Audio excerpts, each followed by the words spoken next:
Lord. ప్రభువైన యేసు నామములో అందరికీ వందనములు. ఈ దినం దేవుని వాక్యంలో నుంచి 2 రాజులు 18వ అధ్యాయం 7వ వచనం. కావున యెహోవా అతనికి తోడుగా ఉండెను, తాను వెళ్ళిన చోట నెల్ల అతడు జయం పొందెను. అతడు అషూరు రాజును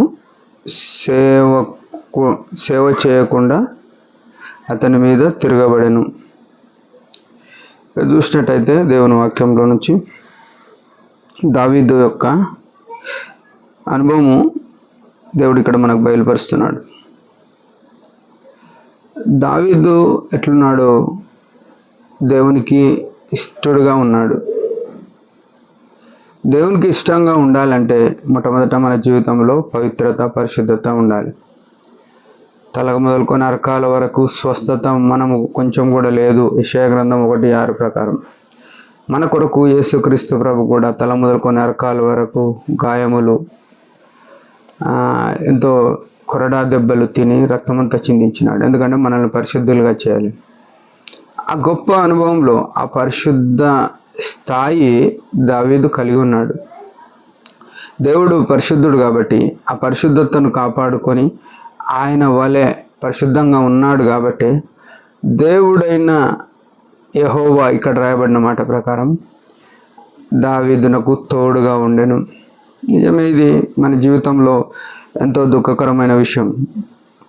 మనము బాప్తిసం సాక్ష్యం ఇచ్చి ఎన్నో రోజులుగా సంఘంలో, పరిచర్యలో, సేవలో కొనసాగుతున్నప్పటికీ మనకు దేవుడు తోడుగా ఉన్నాడా అనే స్థితిలో కొన్నిసార్లు మన వైఖరి మన దైనందిన జీవితంలో కనబడుతుంది. ఎందుకంటే మనం కొన్ని పనులు చేస్తూ ఉంటాం, ఓడిపోతుంటాం. కొన్ని పనులలో లాస్ అయిపోతుంటాం. కొన్ని పనులలో కష్టాలు వెళ్తాయి. అవన్నీ చూసుకున్నప్పుడు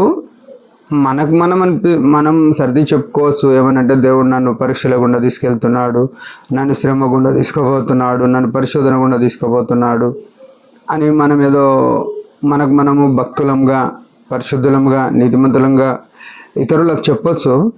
కానీ ఇతరులు సంఘము లేకుంటే సంఘానికి బయట ఉన్న వాళ్ళు మనల్ని చూసినప్పుడు వాళ్ళనే మాట ఏంది?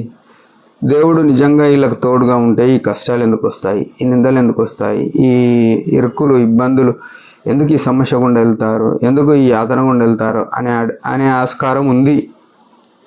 కాబట్టి ప్రియమైన వాళ్ళారా, ఇక్కడ మనం గమనించవలసిన విషయం ఏంటంటే యెహోవా తోడు దావీదు పెట్టుకున్నప్పుడు ఏమైంది? దావీదు తాను వెళ్ళిన చోట నెల్ల. ఇది దేవుడు తీసుకుపోయిన చోటు కాదు. అది దేవుడు తీసుకుపోయిన చోట విజయం పొందిండి అన్నట్టు రాయలేదు. అది దేవుడు తీసుకుపోయిన చోట ఆటోమేటిక్ విజయం వచ్చేది అది.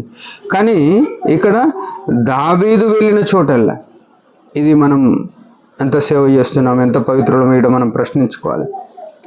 మనం పట్టుకున్న పని, మనం మొదలుపెట్టిన కార్యము, మనం పోయిన ప్రయాణము, ఎన్ని విజయవంతంగా తిరిగి రాగలుగుతున్నాం? ఇది మన పరిశుద్ధత ఉన్నామా, లేకుంటే దేవుడు మనతో ఉన్నాడా అనే విషయం ఇక్కడ మనకు అర్థమైపోతుంది. ప్రియులారా, దేవుడు మనతో లేడు అని మనం అనుకోవచ్చు, ఎందుకంటే ఓటలను బట్టి. కాబట్టి ఈ దినము మనం ఏం చేయాలంటే ఆ దేవుని యొక్క తోడు కోరుకోవాలి. దేవుడు పరిశుద్ధుడు కాబట్టి మన జీవితంలో పరిశుద్ధత కలిగి ఉంటే ఆయన తోడుగా ఉంటాడు. ఆయన తోడుగా ఉంటే విజయము మనకు వస్తుంది. అది గుర్తుపెట్టుకోవాలి. మన జీవితంలో ఎప్పుడు కూడా విజయశాలుగా ఉండాలని దేవుడు కోరుతూ వచ్చినాడు. మనం అట్లు ప్రభు సాయం చేయను గాక. మన జీవితాల్లో ప్రభు మహిమ కొరకు జీవిద్దాం. దేవుడి మాట దించుగా చిన్న ప్రార్థన. పరమ తండ్రి యేసు ప్రభు నామములో వందనాలు. ఉదయకాలం ఇచ్చిన ఆయుష్ని బట్టి స్తోత్రంలో నీ మహిమ కొరకు దావీదు జీవించినట్టుగా మేము కూడా పరిశుద్ధతను కాపాడుకొని జీవించే కృపని మన యేసు నామములో ప్రార్థిస్తున్నాం తండ్రి. ఆమేన్. మీరందరూ ఈ పరిచర్య గురించి భారంగా ప్రార్థన చేయండి. Praise the lord.